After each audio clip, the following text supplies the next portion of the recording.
자, 오늘의 첫 번째 사건은 미국에서 벌어진 일이에요. 지난 3월에 이제 다수의 외신을 통해서 헐리우드 배우 니콜 키드만이 아들 결혼식에 초대받지 못했던 소식이 전달이 됐습니다.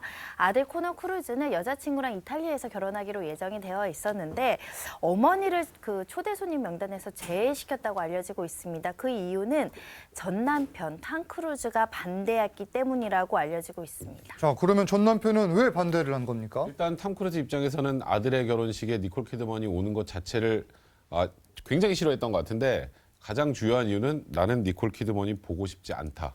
보고 싶지 않다. 전처가 전혀 보고 싶지 않다. 어허. 그러니까 이제 좀 안 왔으면 좋겠어요 정도가 아니라 아예 예. 오지 말라라고 이제 아주 이게 단언해서 이제 메시지를 남긴 건데 결혼식 그 과정에서 이제 탐 크루즈는 니콜 키드먼한테 직접 전화를 해서 아들 결혼식에 오지 마라고 요구까지 한 것으로 알려졌습니다. 아니, 그래도 아들 결혼식인데 혹시 다른 이유가 있었나요? 그러니까 톰 크루즈의 측근에 따르면 이 톰 크루즈는 니콜 키드만이 자신이 믿고 있는 특정 종교를 믿지 않고 있기 때문에 니콜 키드만을 초대하지 않겠다라는 것이고요. 톰 크루즈가 특정 종교의 독실한 신자인데 아들도 딸도 마찬가지로 같은 종교의 신자예요. 그러니까 아들인 코너 크루즈도 같은 종교의 신자이고 이것을 믿지 않는 니콜 키드만과 그동안의 갈등을 겪어왔기 때문에 아들 또한 어머니를 초대하고 싶지 않았던 겁니다. 그러니까 아버지와 아들이 같은 이유로 초대하지 않으려 했던 거군요. 가족의 역사를 볼 필요가 있는데요. 예. 90년대 폭풍의 질주라는 영화로 이제 부부가 되고 인연을 맺었었는데 이후에 이제 아들과 딸을 입양하게 되고요. 결혼 생활을 하다가 2001년에 이혼을 선택하기도 하는데 그 당시에 니콜 키드먼이 이혼 절차를 마치고 나오는 장면이 파파라치에 포착돼서 또 화제가 되기도 했었습니다.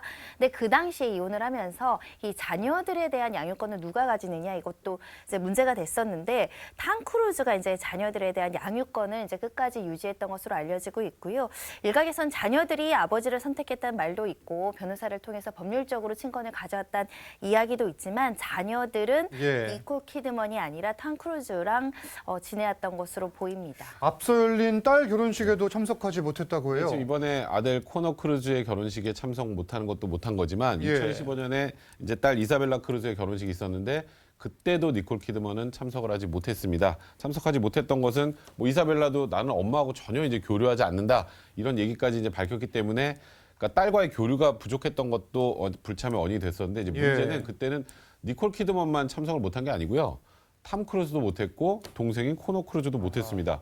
그 이유는 이사벨라 크루즈가 우리 둘만 좀 조용하게 결혼식을 치렀으면 예. 좋겠다. 그런 의사를 밝혔기 때문에 엄마, 아빠, 남동생 다 초대를 안 한 건데 탐 크루즈는 딸 결혼식 참석 못하니까 얼마나 서운했겠어요. 근데 너무 서운했지만 결혼식 비용 일체는 탐 크루즈가 다 됐다고 합니다. 그러면은 백 변호사님, 이 정말 이 전 남편의 뜻대로 아들 결혼식에는 갈 수가 없는 겁니까? 사실 우리나라 같은 경우는 그러니까 물론 이렇게 오지 말라 그래서 간다고 해도 못 오게 제지할 방법은 없겠죠. 예. 근데 이제 뭐 양육권자의 의사가 중요하다고 하더라도 이제 뭐 다들 이제 아들, 딸 다 성인이 된 상황이기 때문에 그 아들, 딸과 그냥 가족들이 협의해서 결정할 문제지 이게 법적으로 이렇게 지금 현재 뭐 양육권자라고 할 수 없죠. 이제 다 성인이 됐으니까. 그 남편이 그냥 그렇게 오지 말라고 하면 안 가야 되는 그런 법은 없는 것이고 우리나라도 마찬가지일 것 같습니다. 우리나라도 마찬가지다. 이럴까요? 이걸 강제하는 예. 게 법률적으로 허용되기 굉장히 어렵고 어렵다. 예를 들면 그동안 폭행을 해왔다면 접근금지 명령 같은 거는 신청할 수 있고 예. 이걸 위반해서 참석을 한다고 한다면 뭐 일정 부분 배상을 할 수 있지만 기본적으로는 가정 내의 문제는 가정 내에서 해결하는 것이 원칙이기 때문에 법률로 강제하는 것도 좀 쉽지 않아 보입니다. 알겠습니다.